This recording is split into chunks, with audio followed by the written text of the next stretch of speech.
안녕하십니까. 법선 당성입니다. 좀 쉬어가자는 의미로 제가 이번에 중국사를 한번 해보고 싶습니다. 중국사. 제가 전공이 아니기 때문에 전문적인 지식이 없어서 책을 몇 권 읽고 정리하는 정도. 저 역시 이 중국사를 공부를 하기 위해서 한 거죠. 특히 이제 우리가 이 고대사를 할 필요가 있겠죠. 왜 그런가 하면, 자, 우리가 동양학을 공부를 하다 보면, 물론 여기에는 명리도 포함이 되고 풍수, 뭐 역학, 주역 다 포함이 되죠. 이런 거 하다 보면은 이 역사를 공부할 수밖에 없죠. 그래서 뭐 동양철학이 시작된 뭐 이렇게 하도낙스가 어떻고 은나라 시대 어떻고 주나라 시대 어떻고 옛날에 사망오제가 어떻고 이런 이야기들이 자꾸 나오거든요. 그래서 이런 역사를 가볍게 동양철학을 공부하기 위한 그러한 밑거름으로 그러한 삼기 위해서 동양철학을 공부하는데 제가 전공자가 아니다 보니까 좀 어설프죠. 그리고 저도 공부하는 입장에서 책 몇 권 읽고 정리하는 정도 수준을 하기 때문에 중국사를 학문적으로 접근하실 분보다는 동양철학을 공부하는데 참고하기 위한 그러한 용도로서 중국사를 공부하면 좋겠다라고 생각이 듭니다. 그런 점에서 그런 점에서 출발한 점을 말씀드리고요. 먼저 처음에 중국사를 본격적으로 하기 전에 저는 동양의 유토피아관이라고 해서 이걸 했는데 결국은 뭐냐면 서양에도 보면은 어떤 이상사회, 유토피아가 있잖아요. 그런 것처럼 이 동양에도 유토피아를 볼 수 있는데 특히 이 중국은 뭐냐면 우리가 옛날부터 중화사상이라고 그러죠.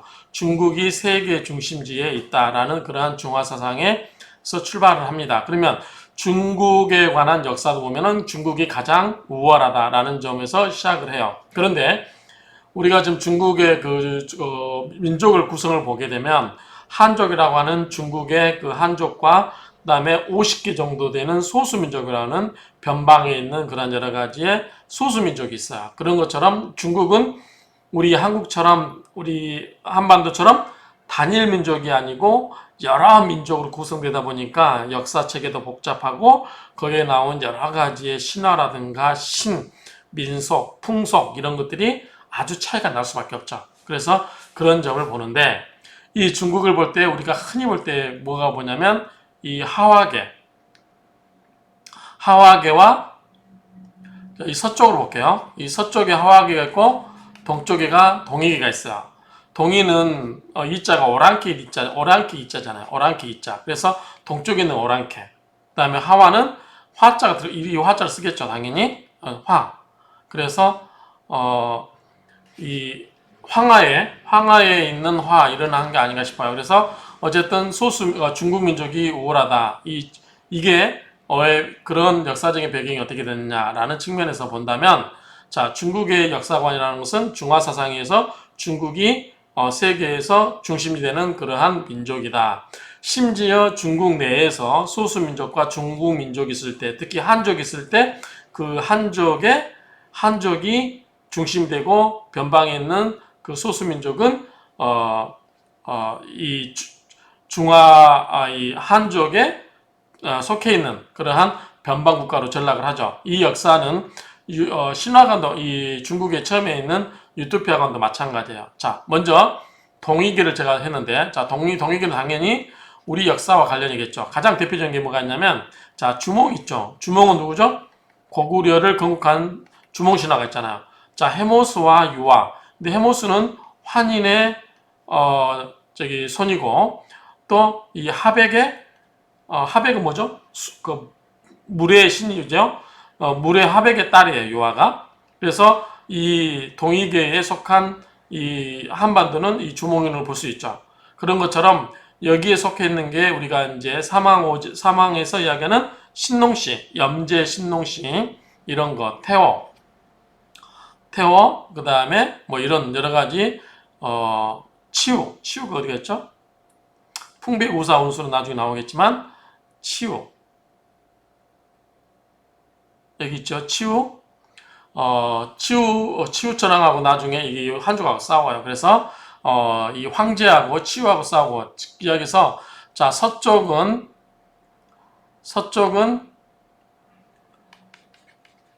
황제, 황제와 이쪽에 황제와 염제 신농씨와 그리고 치우와 이에서 계속 싸워서 결국은 이쪽이 이겨요. 그래서 서쪽에 황제가 이기기 때문에 이제 황제는 우리가 방향을 했을 때 중앙이죠, 중앙. 우리가 황색은 뭐죠? 노란색은 황색은 토죠. 토는 뭐죠? 중앙을 의미해. 동서남북에서. 그래서 이러한 중앙에 중국의 중심으로 자리 잡은 그러한 기초가 된다. 이렇게 보시면 되죠. 그래서 참고로 동이계는 우리의 동쪽에 있는 오랑캐, 즉 우리와 관련되어 있는 것은 동이계로 보시면 된다. 거기에는 염제 신호씨가 나오고 저기 당군도 나오네요. 환웅과 옥녀가 나오죠. 환인의 손, 당군, 해모수 유화에 나온 주몽 이런 것들이 나오죠. 그 다음에 치우천왕도 동이 쪽에 나옵니다. 뭐 여러 가지 이제 추경도 이제 불의신인데 염제를 도왔죠. 공공, 후토, 과부 전부 이제 이쪽에 동이계 쪽에 그러한 신들이 되겠습니다. 그러면 이제 서쪽을 볼게요. 화하계.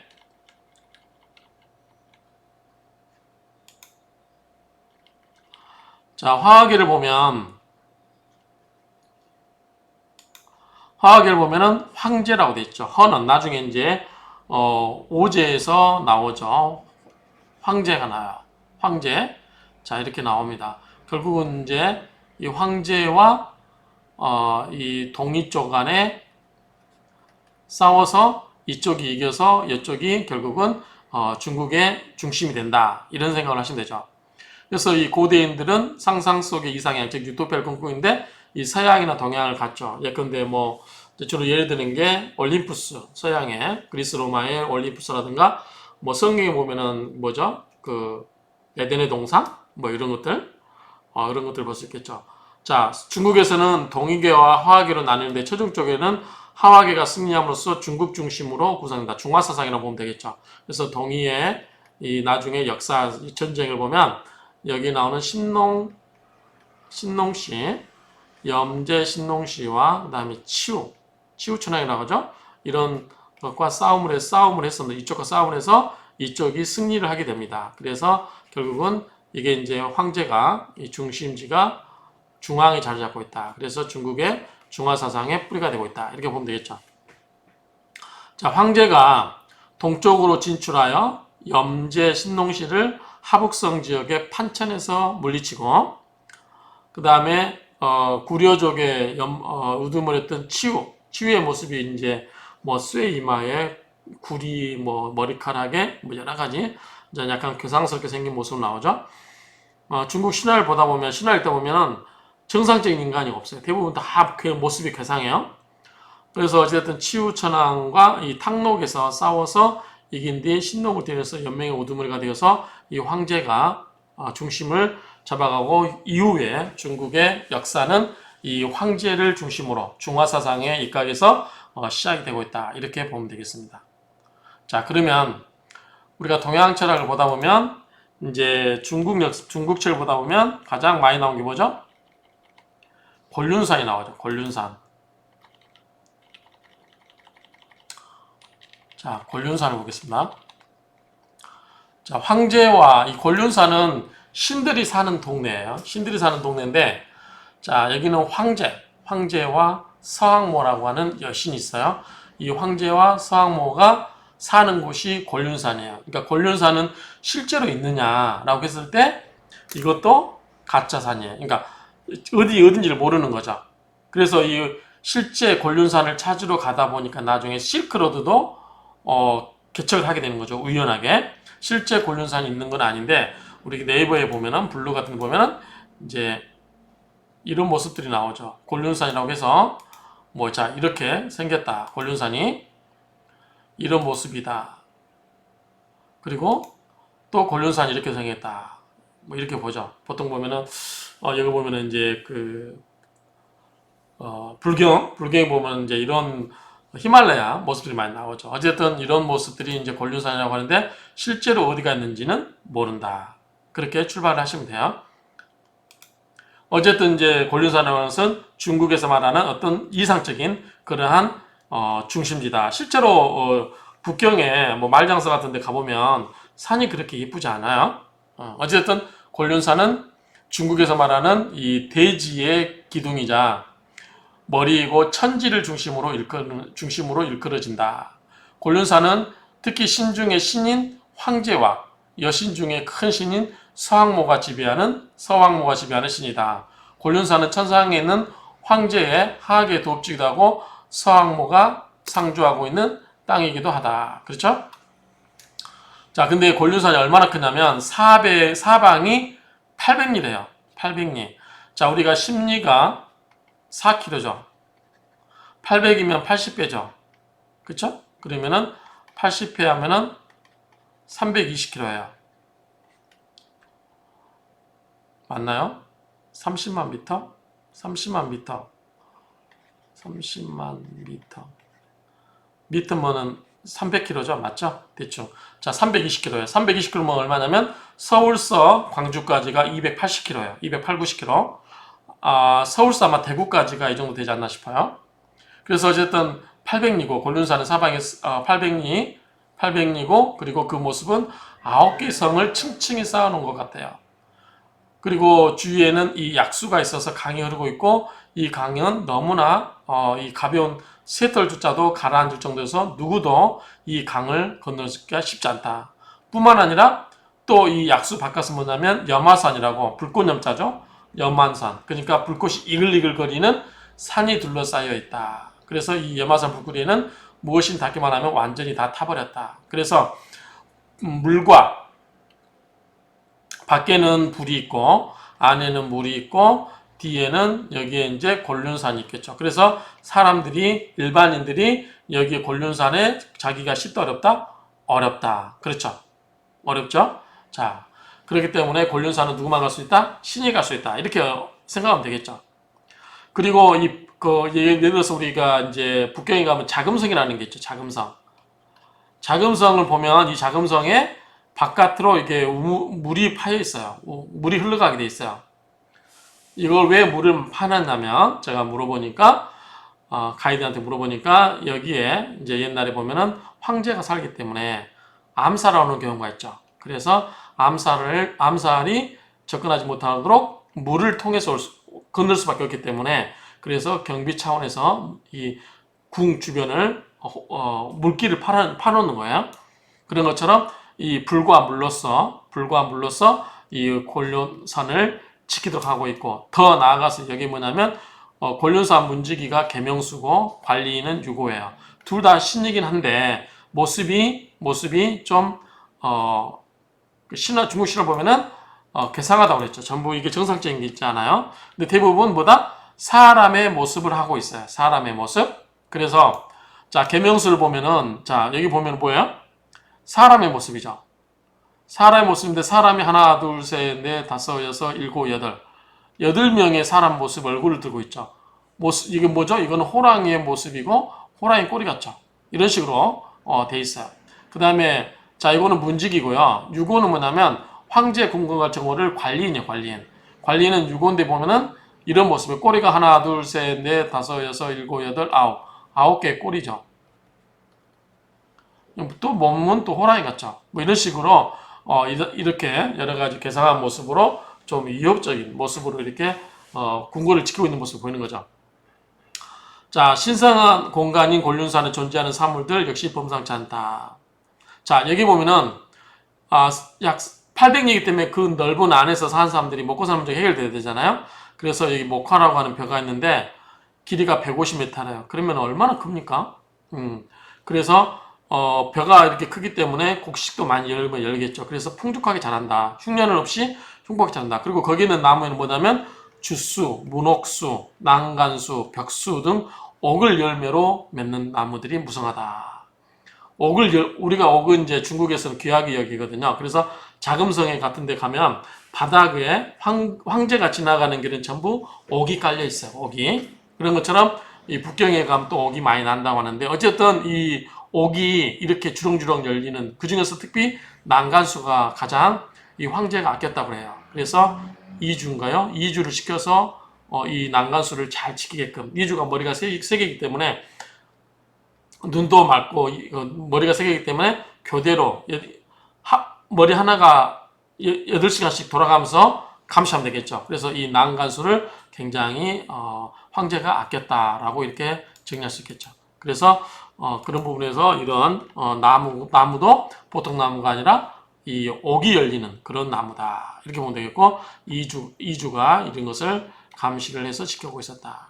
그리고 또 뭐가 있냐면 곤륜산에 가면은 사람이 영원히 죽지 않는 불사수가 있대요. 불사수. 이 불사수가 있는데 이 열매를 먹으면 죽지 않는데요. 그래서 또 사당목이라는 나무가 있는데 이 나무 열매를 먹으면 물에 빠지도 몸이 둥둥 뜬다고 한대요. 그래서 어떤 곤륜산에 속하는 지역 중에서 옥산은 글자 그대로 옥이 많이 나는 산이다. 그리고 서왕모가 같이 한다. 서왕모는 나중에 나오는 이제 여러 가지가 재밌는 이야기가 많이 나와요. 서왕모는 여신인데 예쁜 여신이 아니에요. 원래는 우락부락한 그러한 여신이에요. 반인 반수예요. 자, 서왕모 역시 황제처럼 훌륭한 궁궐에 살았는데 요지라고 하는 아름다운 호수가 있었는데 서왕모는 이곳에 신들을 위한 잔치를 자주 베풀었대요. 연회를. 그래서 매년 3월 3일이 서왕모의 생신 때 요지에서 여는 잔치, 요지연을 열었는데 이때 천상의 지체 높은 신들과 지상의 도인들, 그런 신선들만 초대를 받아서 갈 수 있어요. 그리고 이 요지 곁에 복숭아밭인 반도원에는 뭐가 있냐면 선도복숭아. 우리가 이제 천도복숭아가 많이 아시겠지만 선도복숭아라는 게 있어요. 아마 이 신선선자에 복숭아도자를 쓰지 않을까 싶은데, 자, 이 선도복숭아가 특별 메뉴로 했는데 이게 꽃이 피려면 3,000년 만에 있어야 된대요. 그리고 다시 열매 맺으려면 3,000년 만에 열매 맺는데요. 그래서 이걸 먹으면 어떻게 돼요? 수명이 늘어난다고 해서. 그래서 이 선도와 관련해 가지고 예컨대 활 잘 쏘는 얘가 와서 여기서 이 천도복숭아를 구하러 옵니다. 얘의 와이프가 부인이 항아였는데 요 뒤에서 이제 나중에 중국사에서 신화에서 이야기하겠지만 이 복숭아 관련 이 선도를 얘가 와서 얻어옵니다. 그래서 이 구체적인 이야기는 다음에 할 거고요. 근데 황하가 자기 혼자 먹고 하늘에 올라가다가 양심 걸려서 달나라에 가서 두꺼비가 되는 그런 이야기가 있어요. 어떤 예가 있고요. 그 다음에 또 한 번은 뭐가 있냐면 우리가 이제 서유기의 선호공 알잖아요. 선호공이가 약간 요술도 잘 부리고 하지만 신은 아니잖아요. 부처님 손바닥에서 노는 거잖아요. 그래서 여기에 올 수 있는 사람은 부처님처럼, 그러니까 부처님에 나오는 그 관음보살 뭐죠? 뭐 그런 약간 신급이 와야 되는데 원숭이 선원공이 초대를 받지 못했어요. 그러니까 성질 나가지고 와가지고 몽탕 이게 복숭아를 털어버린 적도 있어요. 그리고 자, 선호공도 이거 관련하고 또 뭐가 있냐면 한무제 때, 한나라 무제 때 화라고 하는, 이렇게 쓰는지 모르겠어요. 화라고 하는 재단꾼이 있어서 말을 잘하는 사람. 근데 이 화가 원래는 신이라고 해요. 하늘에서 내려온 신인데 이 한무제 옆에서 말을 재밌게 해주고 그런 사람이 있는데 꿈을 꿔가지고 한무제를 꿈을 꾸게 해가지고 이 여기를 알게 해줘요. 서왕모를. 그래서 나중에 보면 주나라 모광이 여기에도 옵니다. 그래서 어쨌든 여기에 오는데 주나라 모광도 여기 오게 돼요. 그래서 어쨌든 이런 여러 가지 관련된 이 복숭아꽃 관련돼서 이런 얘기들이 생겨요. 그래서 여기서 파티를 워낙 했기 때문에 이 익살꾼 동방삭 여기 나옵니다. 동방삭. 그래서 삼천갑자 동방삭. 이 동방삭이 뭐라고 했죠? 아까 한무제의 제주국인 화라고 했어요. 화. 그래서 몇 차례 도둑을 맞았고 그 다음에 나중에 이 뭐죠?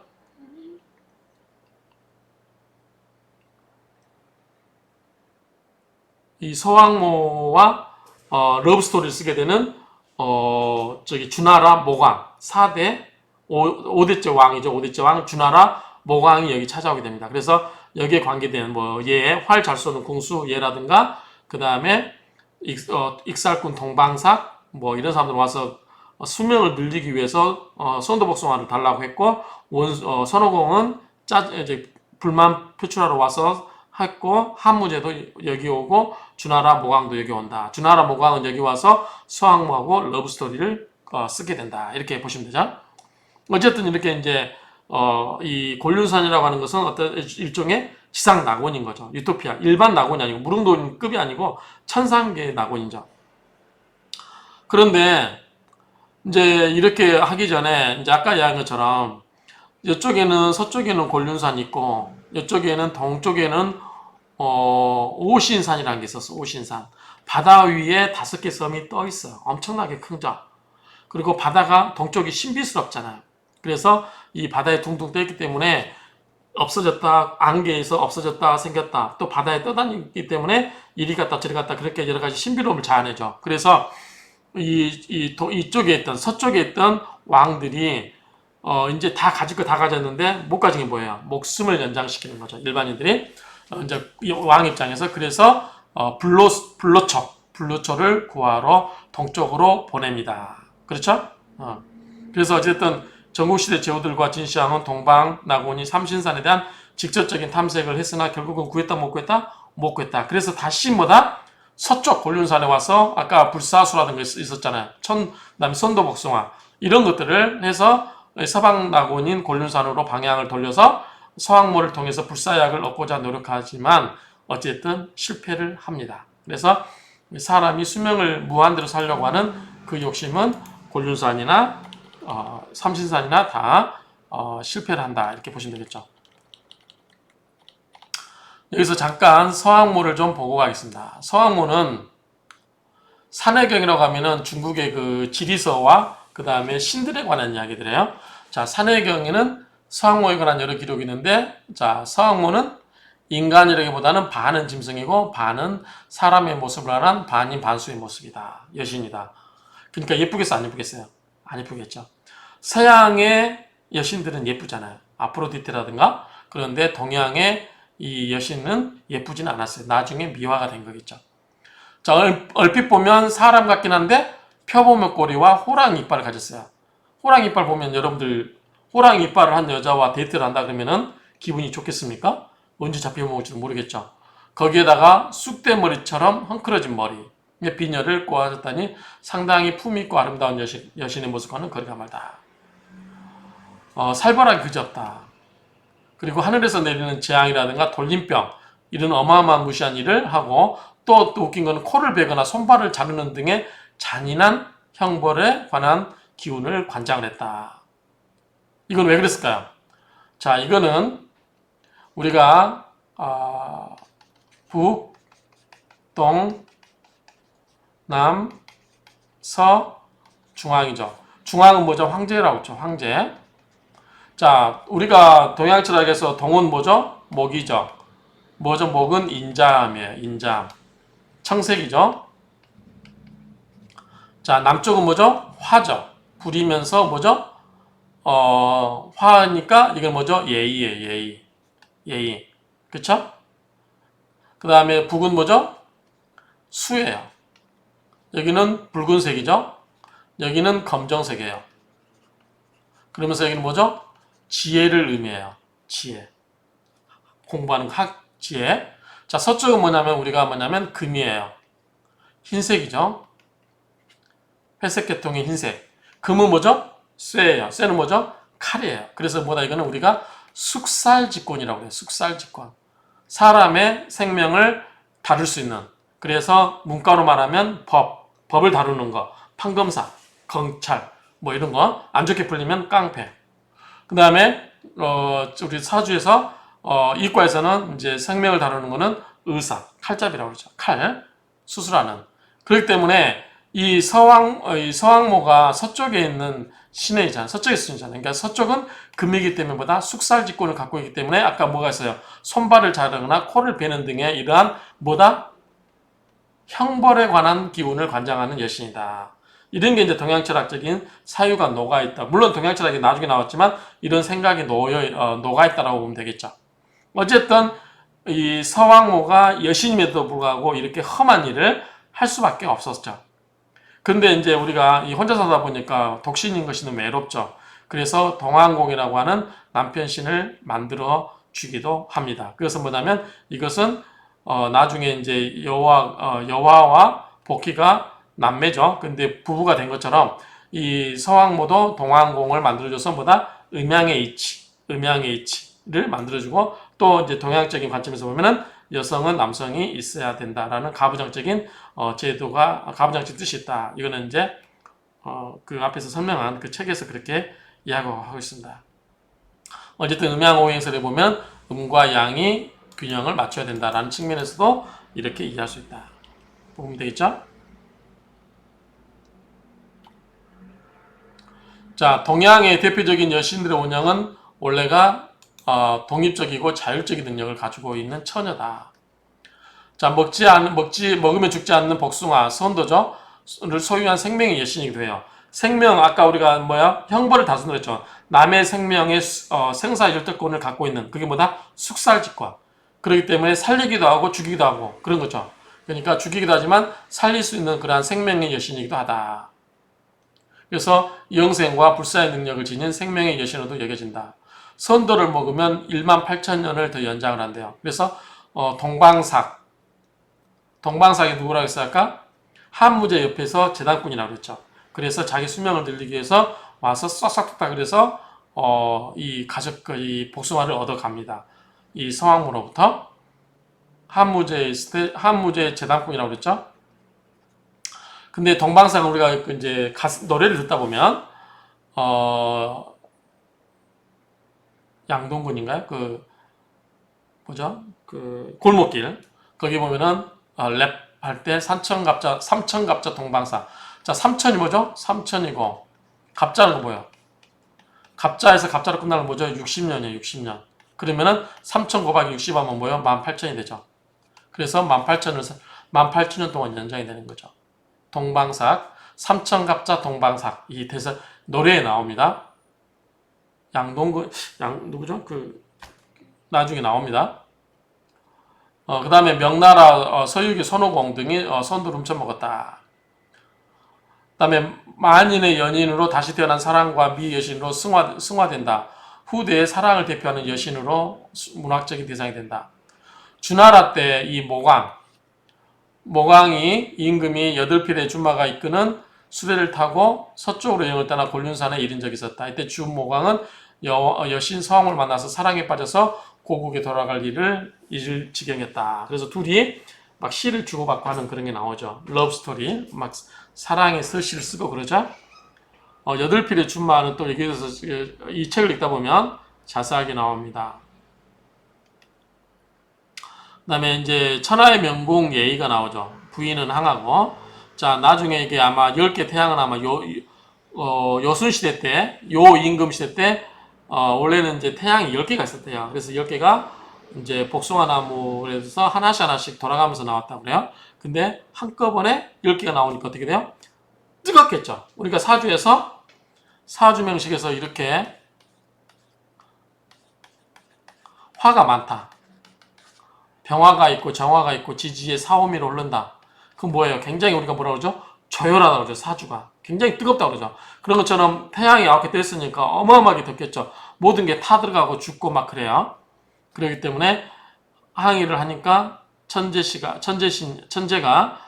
활 잘 쏘는 얘한테 다 떨어뜨려라. 그러니까 제거해라. 그래가지고 이 9개 태양을 떨어뜨리죠. 근데 이 천재 아들이에요. 그러니까 해결하라고 그랬는데 자기 아들들을 죽여버리니까 천재 입장에서는 기분이 좋겠어 안 좋겠어요? 그래서 안 올려보내요. 그러니까 부인이 하가가 굉장히 자기도 같이 못 올라가니까 남편이 원망스럽죠. 거기에다가 얘가 누구죠? 부인의 뭐죠? 화백의 아내이자 낙수의 여신이 복비와 또 연애를 해버려요. 얘가. 그러니까 부인 입장, 항하 입장에서는 얄밉죠. 그래서 이제 얘는 미안해서 우리가 하늘나라를 못 올라가니까 우리 수명을 늘리자 그래가지고 자기가 가서 서왕한테 와서 사정을 이야기해서 이 선도를 얻어갑니다. 그런데 불사약을 얻어갔는데 부인이 혼자 먹어버려요. 그래서 혼자 둥둥 떠올라서 천상에 들어가다가 양심의 가책을 받아서 달나라에 숨어요. 그리고 몸은 두꺼비로 변해요. 이런 상태에서 절망감에서 지상에서 이제 화를 가리키는데 제자 방봉이 있었대요. 근데 방봉이 굉장히 시기심이 강했어요. 그래서 내가 이 예의만 없으면 내가 최고의 궁수가 되는 데서 복숭아 나무 몽둥이로 제자 방공이 얘를 쳐서 죽인다고 그래요. 좀 잔인하죠? 그런 이야기 나옵니다. 이 양동근의 골목길이라고 하는 랩이죠. 랩에 보면 2분 21줄 보면 삼천갑자 동방삭 나옵니다. 제가 이거 하다 보니까 옛날에 들었던 가사가 생각나서 이야기하고, 그 다음에 요지경은 우리가 요지경이라는 노래 많이 들어봤죠? 신신의 요지경. 그렇죠? 그런 노래들 유튜브에서 한번 검색해보셔서 보시기 바랍니다. 저작권 때문에 제가 틀어드리지는 않고요. 그 다음에 또 이 서왕모가 사는 곤륜산에 속하는 이 괴강산이라는 곳에 황제의 꽃밭이자 옥이 지천으로 굴러다니는 현포가 있대요. 현포. 또는 뭐 여러 가지 있는데 어쨌든 이 괴강산은 곤륜산에 있고요. 곤륜산에 괴강산이라는 곳이 있고 주로 서왕모가 거주하는 곳이겠죠. 거기에 황제의 꽃밭이자 옥이 지천으로 굴러다니는 현포가 있대요. 그래서 굉장히 아름다운 꽃밭이네요. 그래서 이곳에서는 옥처럼 막기 그지없는 요수가 흘러나와서 옥산의 요지로 흘러들었다. 이 지역을 관리하는 이름의 신은 영소라고 하는 신이 관리를 한다. 근데 말의 몸에 사람의 얼굴하고 호랑이 무늬에 새의 날개를 한 기괴한 모습으로 사방을 돌아다닌다. 말의 몸은 말의 몸이고 사람의 얼굴이고 호랑이 무늬가 있고 새의 날개를 영소가 그렇게 생겼다는 거죠. 어쨌든 이 괴강산에는 뭐가 있다? 꽃밭이 있다. 이름이 뭐다? 현포다. 그런데 거기서 요수가 나오고 그게 어디로 간다? 요지로 간다. 그렇죠? 그래서 이 요지에서 누가 파티를 했어요? 서왕모가. 거기서 누굴 만났어요? 요지 파티하면서 주나라 모광을 만났어요. 주나라 모광이 왔을 때 그 노래를 쓴 게 이 도연명의 시조를 보면 있어요. 도연명이는 뭐 기거래사라든가 물론 자연으로 돌아가는 고향에 돌아가는 그런 것들 주로 썼죠. 그런데 이 독산, 산해경, 자 산해경을 독 읽고 13수 13개의 글을 썼어요. 시조를. 그런데 그 중에서 세 번째 시가 뭐냐면 독산해경 13수라는 것 중에 제3번에 해당되는 시조를 쳤는데 요거 해당돼요. 괴강산, 현포, 요수 뭐 이런 얘기도 나와요. 한번 이제 이 스토리를 알면 도연명의 시를 이해하겠죠. 그런데 이런 내용을 모르게 되면 도연명의 시가 이해가 안 되겠죠. 요걸 한번 읽어보도록 하겠습니다.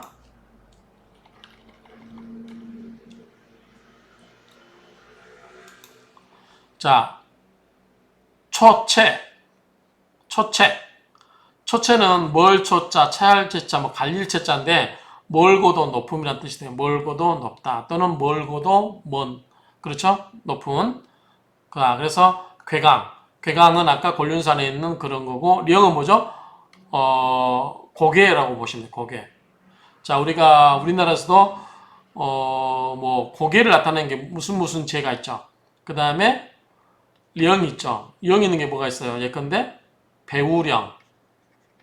우리 이제 자전거 타신 분들은 배우령, 뭐 여러 가지 고객의 이름이 있죠. 영자가 들어가는 게 제 블로그에 있으니까 한번 보시고, 제도 그런 것도 있고 무슨 제, 령도 그런 거다. 구체적인 구별은 잘 모르겠어요. 아무튼 이 괴강의 초체 괴강령, 그러니까 멀고도 먼, 그중에 아득히 높은 괴강고개에 시위, 이것을 일컬어 뭐뭐라 한다 그 말이죠. 이를 뭐뭐라, 이를 위자니까 현포구라 한다. 이 구는 뭐죠? 언덕구자죠. 언덕구.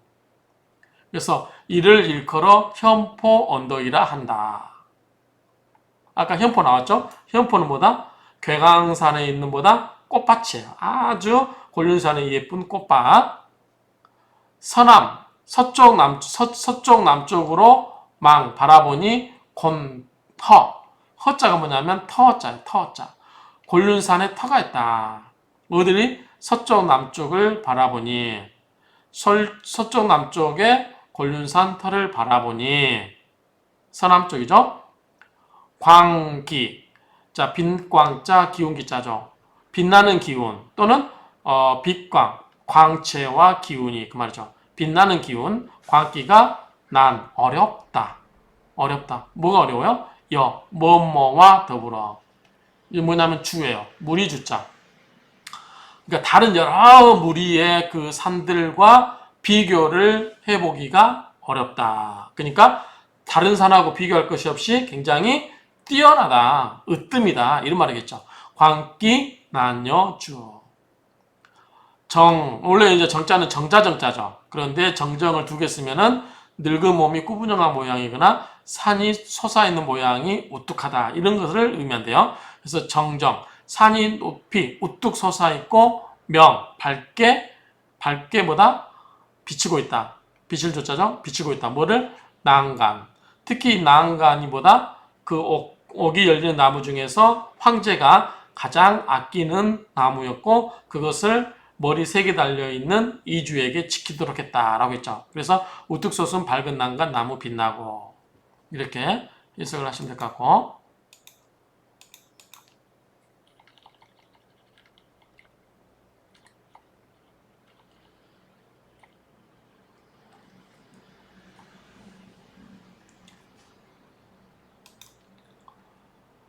낙낙 떨어지고 그 말이죠.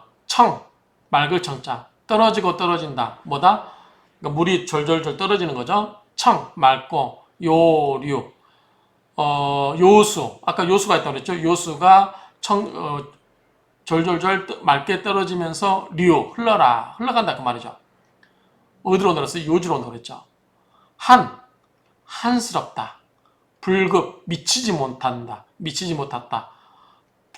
주목은 뭐다? 주나라 모광이에요. 주나라 모광.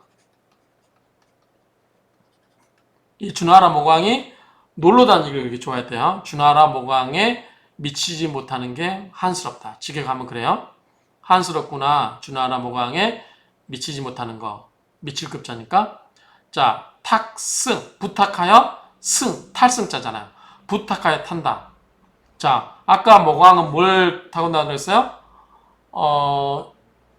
여들필이 끄는 마차를 탄다고 그랬죠. 근데 여들필이 명마예요, 명마. 이게, 말 모르는 사람이 조려인가요? 뭐 기억이 갑자기 안 나는데, 조려? 그러니까, 말 모르는 사람 있죠. 이 사람도 기가 막히게 말을 잘 못해요. 근데 그 말 자체, 여덟 마리의 말이 굉장히 뭐다? 명마였다. 그래서 이 명마를 잘 끌고 다니고, 그걸 통해서 모광이 전국을 막 여기저기 다니면서 구경을 하는 거죠. 그런 이 모광의 말을 얻어 타가지고, 일례, 한 번 와서 놀자잖아요. 한 번 와서 놀지 못한 것이 한스럽구나. 그 말이죠. 그래서 이렇게 보시면 된다. 그래서 이거는 이제 한 번 더 간단하게 읽어보면, 이 위의 내용을 알면, 이 도연명의 이 시를 이해할 수 있다. 자, 아득히 높은 그 괴강의 고개에 이 현포라고 하는 언덕이 있는데, 자, 서남쪽 골륜 터를 바라보니 아주 빛나는 기운이 으뜸일세. 우뚝하게 솟은 난간 나무 빛나고 그 옥이 열리는 난간 나무가 아주 빛나고 그 다음에 요수는 맑고 차갑고 막디 맑은 그 물이 졸졸졸 흐르니 내가 일찍이 주나라 모광이 여기 왔을 때 여덟 마리 말이 끄는 그 명마가 끄는 그 여덟 마리의 말이 마차를 타고 한번 여기 왔더라면 얼마나 좋았을까. 그래서 서왕모와 그 다음에 주모강이 연애하는 러브 스토리를 쓰고 있는 그런 것들을 보았으면 천상에서 여러 가지 구경도 하고 그런 것도 봤으면 얼마나 좋았을까. 그렇게 하지 못한 것이 한스럽구나. 이런 내용이라는 거죠. 그러니까 이 내용을 알고 보면은 이게 되는데 이 내용을 전혀 모르고 이 시를 읽으면 아무 의미가 없겠죠. 어쨌든 이제 이게 그럼 아까 좀 곤륜산이 있느냐라고 했을 때 특정한 좌표를 지니지 않는 신화적인 산이래요. 신화적인 산임에도 불구하고 이 대표적인 곤륜산을 우리가 많이 이야기하죠. 그래서 우리가 동양 철학에서도 곤륜산을 이야기 많이 해요. 곤륜산이 뭘 시작하는 기점으로 항상 원서들 보면 그렇게 많이 나오죠. 그래서 한무제 때 중앙아시아에 대한 탐색을 했고 흉노종, 북방의 흉노종을 견제하기 위해서 장건을 서쪽 먼 나라 보내서 결국 실크로드가 개척된 것이다. 그다음에 불교가 중국에 전래된 이후로는 과거 곤륜산 신화가 서방 정토에 대한 신앙과 결합하여 중국인들이 서방 낙원에 대한 동경이 더욱 강해졌으나 옛날처럼 곤륜산에 가서 불사약을 얻어갖고 오는 게 목적이 아니라 서방 정토, 서방 극락, 그쵸? 그래서 천축국에서 만류에 질린 불경을 얻어오는 일로 바뀌었다. 누가 해요? 서유기가, 이 손오공이 가죠. 그죠? 가서 이런 것을 한다. 그래서 이 서쪽에 대한 어떤 곤륜산이라든가 서방 정토에 대한 그러한 환상이 중국에는 남아있다. 그래서 옛날 이제 지금처럼 불로초를 구할 수는 없기 때문에 이제 서방 극락세계 가서 거기 가서 불경을 얻어오거나 불교의 진리를 가져오는 것. 그래서 어떤 도를 얻거나 깨치는 것. 이런 것들이 이제 어차피 불로 늙어서 죽지 않는 것은 없으니까 그게 바뀌었을 뿐이다 라고 이야기했죠. 어차피 이 곤륜사는 중국 민족에 있어서 어떻게 보면 하나의 상징적인 우리가 이제 근데 백두산이 있잖아 우리나라는. 그러니까 어떤 그런 중국의 중화사상이라든가 중국 사람들이 꿈꾸는 그런 이상세계 이런 것들이 담겨져 있는 그러한 것들이 곤륜산이다. 그래서 중국 책을 보다 보면 곤륜산이 많이 나오기 때문에 뭔가라고 하는데 이런 곤륜산에 관한 기본적인 지식을 갖고 있으면 우리가 중국을 문화를 이해하는 데 좀 더 쉽지 않을까. 그리고 우리가 동양철학을 공부하는 데서도 좀 쉽지 않을까라고 생각을 합니다. 이 정도 선에서 이 곤륜산에 대해서 마무리를 하겠습니다.